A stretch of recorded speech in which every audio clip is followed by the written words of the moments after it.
Are you a real estate investor looking to sharpen your skills or a newbie looking to become one? You're in the right place. Welcome to Where Should I Invest? Real Estate Investing in Canada with your host, Sarah Larbi.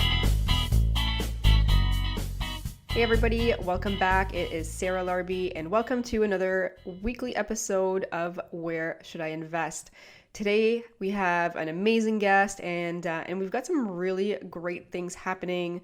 Depending on when you guys listen to this, our 3rd year anniversary of the Right Club is going to be March 26th. So hopefully you guys can come out and it's going to be an amazing event with some amazing guests.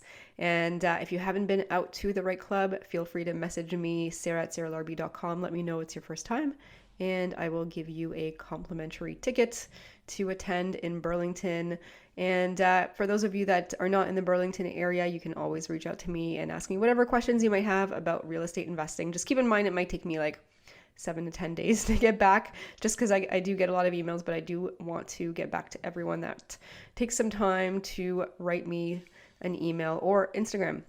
Send me an Instagram message. That's also an easy way to get a hold of me, which is Investor Sarah Larbi. And on some other good news, one of my students, Aun and Poonam, they purchased and closed officially on their first property. And their first property ended up being a duplex.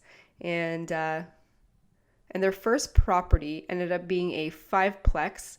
And that is going to be an amazing deal for them. I'm super excited. They found it, they closed on it. And now we are looking for new tenants for the 2 units that are vacant. So in a way, getting vacant units is a good thing. You can set your own rents. And we're going to essentially be working through increasing the income, decreasing the expenses, and refinancing. So super excited for them. I've got another student right now with a deal under contract, so going through that. And you know, it's I will say in this market though, it is hard to find deals. Everyone is looking. There's multiple offers on everything. Don't get discouraged. At some point, it will slow down. So, and also I purchased a 6-plex, 4 residential, 2 commercial units in Woodstock off market. So super excited for that. That closes mid-April. Still working through the Burlington Burr, and things are coming along. Got 2 pieces of property that I'm looking at potentially off market as well. That could be good builds to build what we want to build on, but we are still looking through that. But what is for sure is the 6-plex in Woodstock, and at some point I'm thinking my burr will be done mid-March, depending when you guys listen to that. And then here comes the Airbnb just in time for summer season. So I'm excited about that. And today's guest, it's also very relevant. Aun is actually an insurance broker, and depending if you're doing some flips or you've got multifamily or single family or Airbnb, there's actually different insurance that you would get for each one. So we have, a great conversation about all the different types of insurance that you might want, the different coverage types. I don't think we've actually had an insurance broker on here yet. So super excited. And guys, for those of you that left me a review, thank you. I got 2 new ones I saw in the last week. That's amazing. Really, really appreciate it. And I do this because I want to help. So when I hear the stories about how you guys bought your first property and the podcast helped you navigate through this crazy world of real estate, it makes it all worth it. So kudos to those of you that are taking action. And guys, if you are making offers out there and you are competing against multiple offers, don't worry. At some point you will get something. I think it takes me about 10 offers to get 1 deal, maybe more. So things will come for you. Do not get discouraged. It's just nuts out there.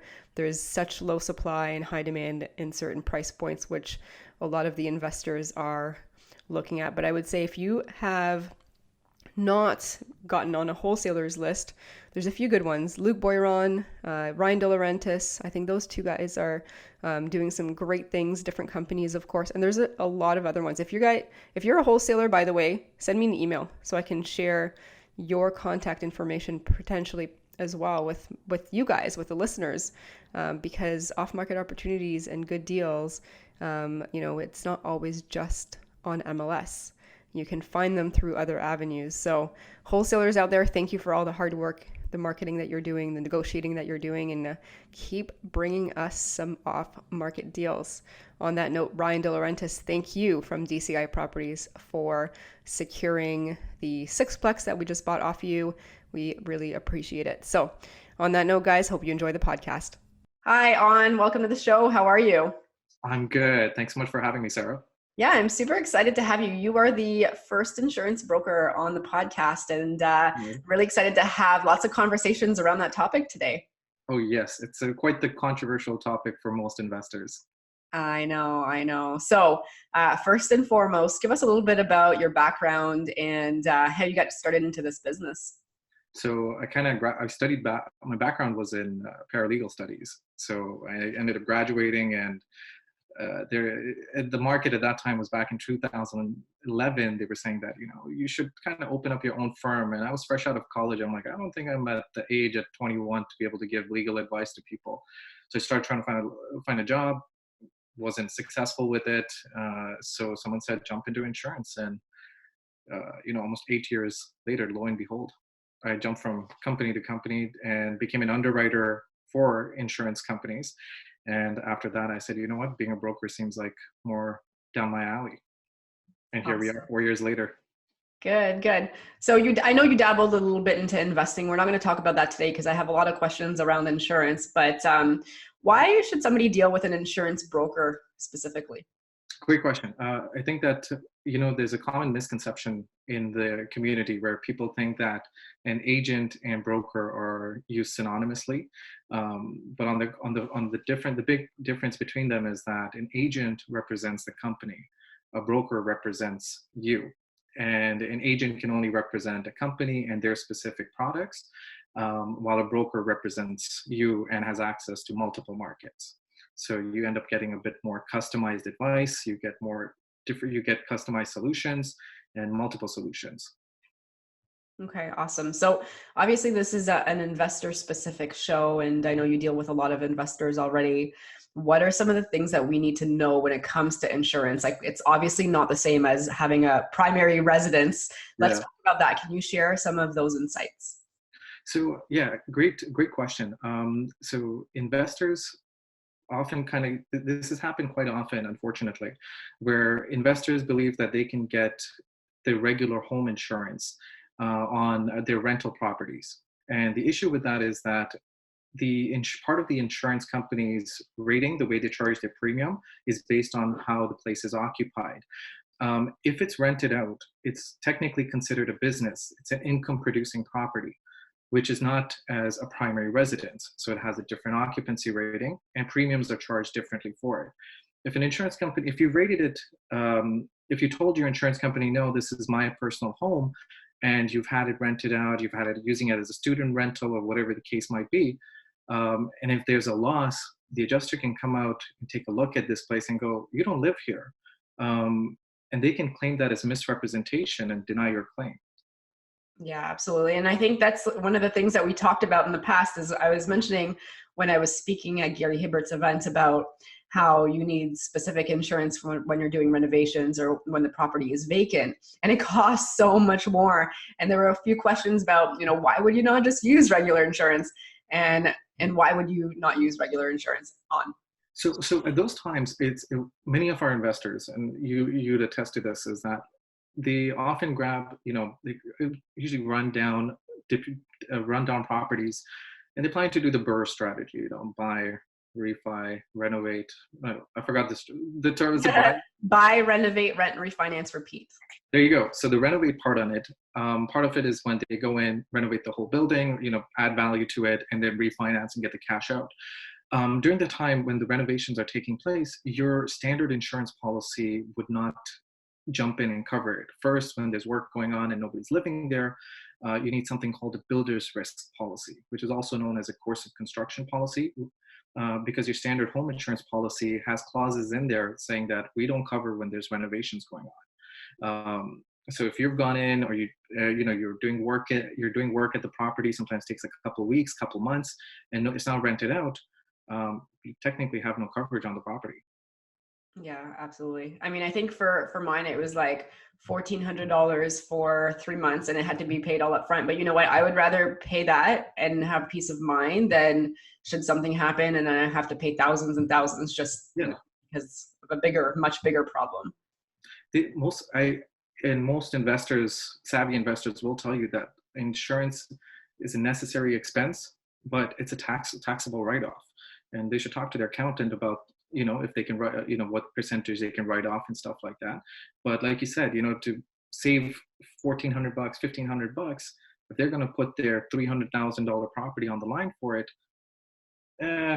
I wouldn't be comfortable doing that myself. Some might be, but again, that's up to them. Yeah. So now what if somebody has a property for like 2 years and then they want to renovate, or it's vacant, for over 72 hours? Like, what do we need to know and what do we need to do to make sure that we're covered? So great question. Just call your insurance broker. Let them know that this is the plan. Your insurance broker has got to be part of your team, not just somebody you're just contacting once when you bought the policy and then listen, we'll talk on your renewal date. Just like how you got your accountant, you got your lawyer, you also have your insurance broker with you in this in this team as well, including a mortgage broker and realtor. Because what happens is that whatever you're planning to do to the property, it's vacant, your tenant's left, you plan to get the place re-tenanted, or you plan to do renovations into it, have that conversation with your broker, because they'll have to modify your coverage. Because each insurance company will have their own restrictions. They may say that, okay, we may cover if the place has been vacant for 30 days or 45 days, we'll cover it. Anything beyond that, you need to get either a vacancy policy, a vacant dwelling policy. And if you're planning to do renovation, you can't get a vacant dwelling policy. You need to get a builder's risk policy. And your broker would be able to advise you how to set it up. If he knows your time frame, or she knows your time frame of your plan, it's going to be vacant for these many months. There's going to be work happening for these many months. They have that information to set up the correct policy at the correct time. So that's one less headache for you, to keep in mind while you're running through permits and all the other busy stuff as an investor is going to be going through. That's one less headache you can transfer off to your broker to take care of, so that in case you have a loss, it's very difficult to play the I didn't know card, because an insurance company, if they have ways to avoid writing a check for a couple $100,000, they're probably going to try to stick with trying to avoid it. Yeah, absolutely. So, personally for me, I wouldn't claim anything unless it was like a total loss of, thousands of dollars. Like if the place was on fire or there was a huge flood, but I'm not going to do like, okay, there's a couple cracked windows, I'll just suck that up and then I'll pay for it. Do you see that as being a benefit in the long run? Just paying unless it's a total loss? I love that. And I always tell my investors that have a contingency fund and keep your deductible at a level to the amount that you can actually you're going to absorb the loss. Because keep in mind, the higher the deductible is, the lower the premium. And if it may not make sense, it may not be a huge impact on savings on one property. But let's say if you have 10 properties, 20, 30, 40, you start saving a bit on each one of the properties, the savings can add up significantly. Like, let me ask you, what would you say is your threshold before you would put a loss in? Yeah, so I do actually all my deductibles at $2,500. So, okay. and it's only because, and I would actually do them at 5,000, but the difference between the 25,000 per month, the 2,500 per month and the 5,000 per month is actually very, very minimal. Very minimal. Yeah. And I find the biggest difference is actually when you get to like from 1,000 deductible to 2,500, that's where the biggest savings are. So that's usually what I do with every single property, because if something happens for less than that, even 5,000, I probably still cover it out of pocket. Exactly. So always keep a contingency fund. And, this way, because you bumped up from the 1,000, which is the minimum standard out in the market, you bumped it up to 2,500, you get that initial, return on savings. Now you also got quotes for how much the difference would be from 2,500 to 5,000, which means that you saw that it wasn't significant enough for you to go take on that additional risk. Right. And that's a wise move. So I recommend all your investors to call up your broker and have this discussion. Listen, if I'm at $1,000, what would it cost if it's 2,500? And the conversation that has to happen with your investors is that, okay, you have $1,000 deductible. This is everybody wants to have the lowest amount of deductible, but they keep a contingency fund of $3,000, $5,000, then why not just bump it up to those levels? Because you'll end up saving over time. Yeah, and it's actually pretty significant when you look at the difference between $1,000, $2,500. That's there's a big gap there. So I usually like to call. So when I have something under contract, like before I even remove conditions, like one of the things that I do in my process is actually reach out to the insurance company that I work with, and I say, give me a quote for this. Right. What is that a good idea? Is that Absolutely. something that you recommend to do beforehand or after? Like, when would you do that in the process? Get that. Oh, absolutely. Get the information well in advance. And I recommend this to even my investors and even your investors have the conversation with your broker as early as possible. Because what that does is that it gives us a chance to go out to the market and negotiate terms. And that if we only have, let's say you call me at 12 o'clock and your closing's in 2 hours, well, we're not going to have options. We're not going to have time to negotiate. So getting options and multiple quote options, coverage options, they can all take time because we as brokers need to communicate with the insurance underwriters themselves. So you doing that with your company is fantastic because this gives them a chance to go get you numbers and you get to make an informed decision. Yeah, absolutely. And also, I just also want to toss in one thing. Sorry to interrupt. Is the deductible portion on your policy is actually the loss. I just want to clarify that for people who don't know. Is the actual it's the amount of loss that you are taking on before the insurance company steps in. So if you have coverage to the investors who are not sure, if you have coverage for let's say $10,000 for example, and you suffered a loss of $10,000. Your insurance company is going to give you 10,000 minus 1,000 if your deductible is $1,000. So that first $1,000 is your responsibility. Anything above and beyond that is the insurance company's coverage. So just want to let your guys know that. Yeah, perfect. Thank you for clarifying. So let's just say, the unfortunate happens and one of my rental properties has a fire. Okay. Walk us through the process of what somebody does at that point in time when it comes to an insurance perspective. Okay, perfect. So you're going to be first of all panicking because when your building's on fire, whatever the case is, it's the worst come worst scenario type of scene. First thing is try to mitigate the loss as much as possible. Call the fire department, get them involved. Second call is to your insurance broker.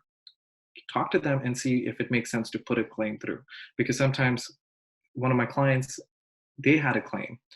It looked really bad when the claim there was a fire and everything. It looked really bad, and he was thinking it's going to be a huge loss. After the fire settled down, he got a couple quotes to get it repaired. It turned out it was just superficial damage on his brick outside. Now, to fix that, all it needed was a good power wash and a bit of repair to the patio, which ended up costing him like $3,200. But at the time when he saw it all up in flames, he was thinking it's going to be really expensive. So I recommend call your fire department, talk to your broker, and get quotes to see how much it would cost to repair it. If, again, it's a significant amount, you can tell your broker to start the claim process, and the insurance company will at that time get involved. There'll be an adjuster from the insurance company touching base with you. And then you guys will just be going over the amount of loss, the deductible, and figuring out the fastest way to get you guys back up on your 2 feet. Okay, so I'm going to ask you some details about that. Hopefully you can share a little bit, but let's just say, like the house burnt down and it's not going to be a quick fix. Okay. And I call you and I say, my house burnt down. Can we walk through like the actual timeline for all of this stuff? Like what actually happens, who comes on the spot? Like how do we figure this piece out? Let's just dig into it a little bit more if possible. So every company has different ways that they operate and how fast their claim service works. Ideally, the scenario is that if your house burnt down, obviously at that time you're going to put the claim through. The first thing you'd want to do is call your adjuster's going to come out once your claims open up. Your adjuster's going to come and analyze the scenario. They'll also pull out your copy of your policy. Now, this is where two things are really important that you should have addressed before the claim happened. First is your rental income coverage. If it's tenanted out, which for most of your investors it is, you want to make sure that the amount of rental income, which means that that's how much rent you were getting paid annually from your tenants, is accurate, because your insurance company is going to be stepping in and replacing that rental income while the house is being repaired and your tenants have to leave. The second thing is your actual your reconstruction cost on your property. Now, sometimes, for premium's sake, to get lower premiums, people underestimate or undervalue their property. And this can come and bite back because there's something called there's a type, they may have not enough coverage to reconstruct their house. At that time, the insurance company can step in and they can either deny the claim for, misrepresenting what the actual value of the home was, or they can step in and they'll cover, up to, they'll reconstruct the house and send you the invoice for the balance that was owed on reconstruction. So example, say your actual reconstruction of your property was $275,000. You only insured it for $250,000. So there's a $25,000 gap in coverage. So the insurance company may cover up to $250,000 and give you the invoice for $275,000 for the other $25,000, and that'll be up to you from footing the bill out of your pocket. Okay, so when is it ever a better idea to just sell the burnt house and cash in? Because that's an option too, right? Like you could take the money, cash in, and try to sell the house on the market to somebody that's going to flip it, that's used to this kind of stuff. Possibly, you do have the option to. Again, you can negotiate with your insurance company. There are options that they can give you, like the salvage value and what the actual burnt value of the property is now. If you did have coverage on it and stuff, you can negotiate with them to pay. They can pay you a certain cash value for it. They're not gonna give you the full value of what it was originally insured for, because that kind of would, encourage people to burn their properties to get cash out of it really fast. So they'll help you with the cash value. But again, you can negotiate. Most people don't know this, but you have the ability to negotiate with your adjusters. And at times, as an investor, that would be your call to see if that cash value that they're offering makes sense to, take it and, deal with the loss yourself, flip it, or whatever the case is, or go about and try to get the insurance company to replace it. And keep in mind, when they're replacing it, they're going to replace it with brand new. They're essentially going to build up the building brand new if you have 100% coverage. Right.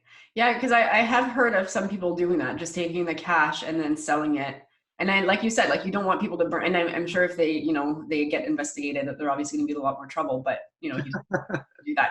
But I have heard of like people looking at both options and taking that cash value and then selling the burnt house and coming out a little further ahead. And sometimes they just don't want to deal with the process and the headache, right? As well, like that could be another reason. Yeah, it can definitely be a lot of headaches as well, because you may if a house was built in the 1930s, for example, and you ended up, you had the loss in 2019. One thing we can both agree on that is probably not up to code when it's being rebuilt.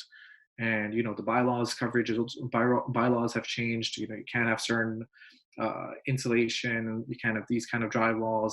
Things like that may end up costing you a higher value in reconstruction, and that could end up coming and biting you back, where you may not want to deal with all that headache. And in this case, may just say, look, I'll just take the cash value and flip the land to a third party.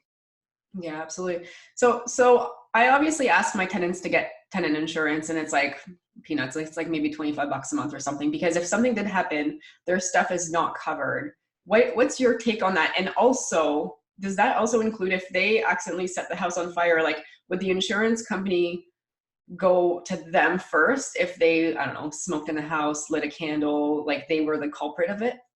So, okay, so this common mistakes, misconceptions out there. So a tenant cannot insure something they don't have insurable interest in.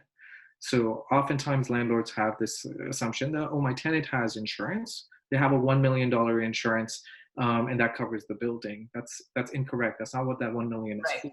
That's their liability coverage. And so if their tenant, let's say, is smoking in the apartment or their unit and they're not supposed to, they end up, burning the house out, burning the house down.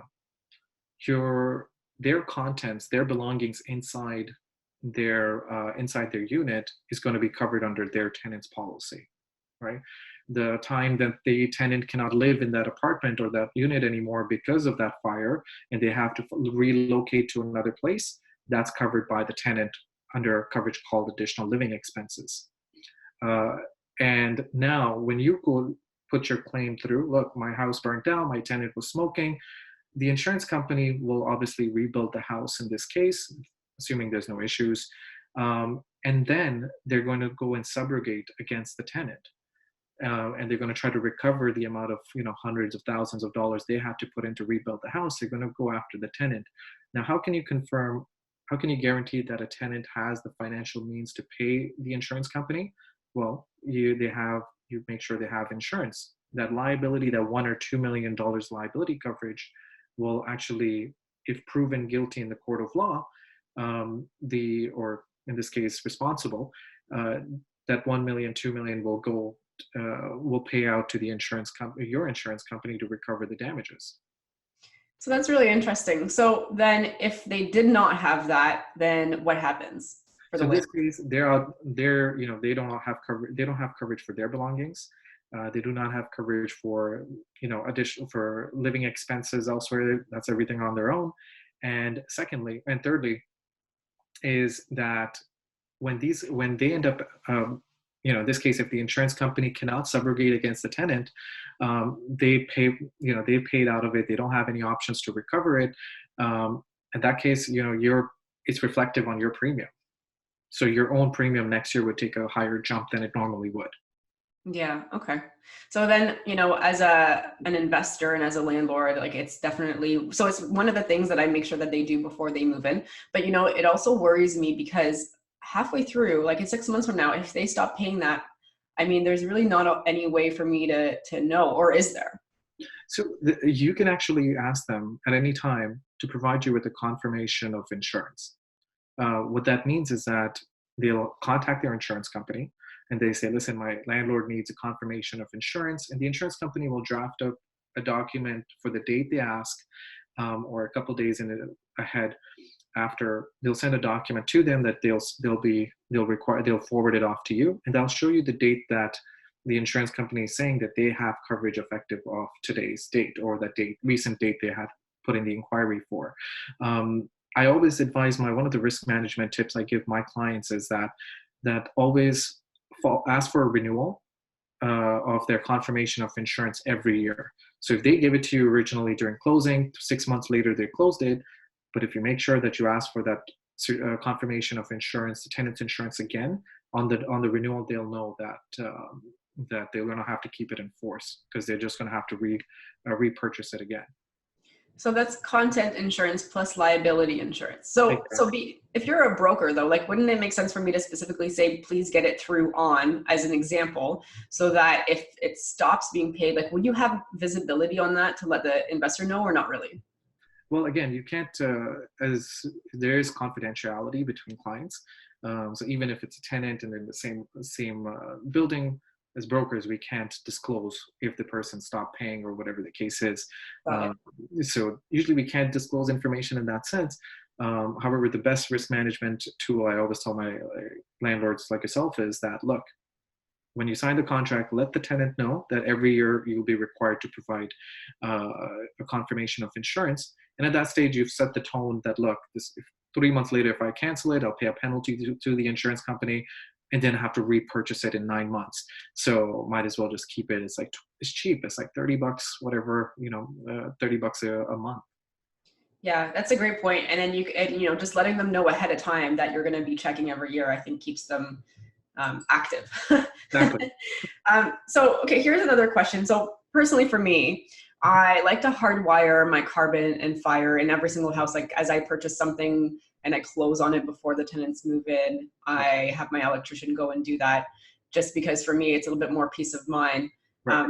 A, what's your thought on that? And then B, if a fire does happen and somebody doesn't have the proof and the check of the last time that they've checked and changed the batteries, et cetera, like, what's the repercussion? Oh, great question. Okay, so this would be more of an adjuster's response on this. but I'm going to try my best on this to answer that question. So hardwiring is an excellent way in case the batteries aren't replaced in time and whatever. Hardwiring is a great way to make sure that there is an alarm that goes off. Um, in case so that's an excellent thing to do, and you should let your insurance company know as well that you have them hardwired and stuff. The If, let's say, you put the battery ones in and the battery runs out, you haven't checked on the yearly basis, you haven't done your inspection of the property, the insurance company may have an issue with you not following the local bylaws. And I recommend that every municipality has their own specific requirements as to how many carbon monoxides, fire alarms, fire extinguishers that need to be on the property, how far should they be from each other, and where they should be located in the house. If bylaws aren't followed and that led to, a loss not being dealt with as early as it should have been, because there was no fire extinguisher on the premises, or there was, the alarms were too far apart, which caused a huge loss in one area of the house that wouldn't have been normally caused if the bylaws were followed. The fire code wasn't followed. That can all come back, and that can give grounds to the insurance company to deny your claim. Yeah. I mean, that's probably actually one of my biggest fears. And this is exactly why we have to hardwire it, because some tenants tried it, like in some properties in the beginning when we first started, like they were cooking and then the fire alarm went off and kept going off. They were annoyed. They took the fire alarm down. And then, I could be denied a claim if they set the whole kitchen on fire. I just don't want to leave that all in our hands, It's true. And the hardwiring is excellent and I highly recommend it. I remember I had contacted one of these energy saving companies. They came through and they said, we're doing an analysis of my home. And they said that, I told them, can I just have those like wireless ones placed around the house? It'll just be so much easier than hardwiring them. I don't want to be fishing wires through the walls. They flat out said, no, we can't, because as per regulation in this city, we have to have a hardwired in this location of the house, and you need to have this place, and you should have your fire extinguishers inspected, I think, every these couple of months, X number of months. And I said, okay, I didn't know this myself, but now I do. Yeah, absolutely. One of the things that I do before I close on a property is I have my electrician come through, and then he'll be able to let me know, like, oh, you need to add one here, and it's like, I don't know, maybe it's $1,500 to $1,700 per property, but like, it's totally worth it. Like, I don't want to have to be responsible for a $50,000, $100,000, $200,000 loss and have to pay for it because I didn't check that the tenants removed the batteries, and maybe I would have gone 6 months prior, like I do my checks every 6 months, but I can control the tenants. Right. I'll share a story with one of my friends. His tenant used to smoke in the apartment, and so every time he would smoke, the alarm would go off. And he got one day annoyed. He took out the battery, forgot, and lo and behold, he fell asleep, and that room ended up catching on fire. Everybody was fine, but the loss happened, and again, I don't exactly remember what happened with his insurance company itself, but he was telling me that after that incident, he went and hardwired everything in his house. Yeah, absolutely. Guys, if you're listening to this, just hardwire from the start as you're closing. This is why you ask for 3 to 4 showings on closing, is to get some of your trades in. Even if the house is pretty good and it's pretty turnkey, the electrician always comes to my properties, and sometimes they're like, well, you don't have anything upstairs, because every floor that has bedrooms, to my understanding, for where I invest, needs to have something. And so some of them just don't, and you have to fish it through. And yes, there's going to be holes in the wall. Just your handyman comes and fixes that afterwards. But it's I'd rather the tenants be safe, and then I would rather not have to pay hundreds of thousands of dollars of damages, because at some point you have enough properties, stuff happens. Yeah, it's quite common, especially in a hot market. In the past couple of years, you've noticed this as well, that people will buy as is and without doing an inspection.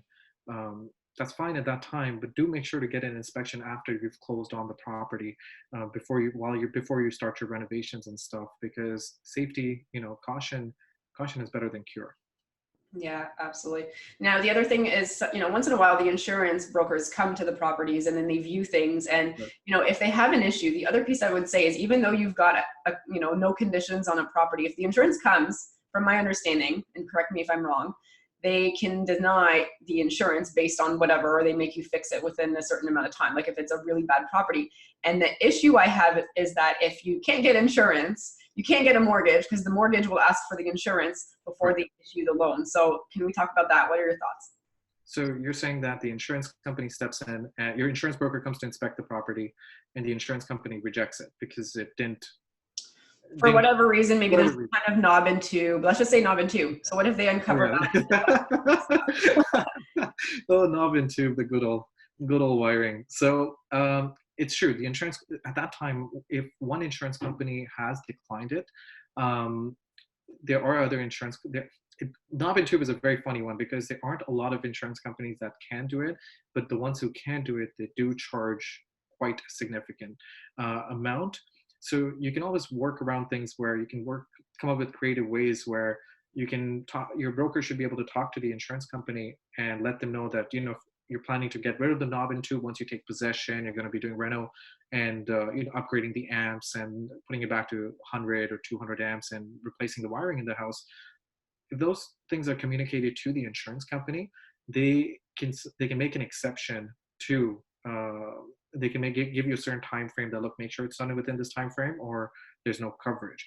So if those terms work with your scenario, you can make the closing happen. And there are other companies which I don't like to proceed down that route because the premium is exorbitant. Knob and tube has known is a big red flag across insurance markets. But the ones who can make arrangements for it, they charge a pretty penny. Yeah, absolutely. I've heard even galvanized pipes and stuff like that. Once you change them out, you go back to the insurance broker or the insurance company, and then your premiums go down. But there's definitely workarounds. Awesome. Yep. So, we can keep talking about this because I have, I'm fascinated by all this stuff. But the next part of this podcast is actually our lightning round. So I'm going to ask you a series of 5 questions. Okay. Everybody gets the same question, so you can always tweak them a little bit if they're too investor specific. Okay.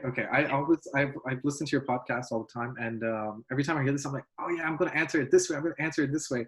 And now that I'm finally in this hot seat, now I'm kind of blanking out as to what I'm going to say. So. Okay, let's get started. Ready?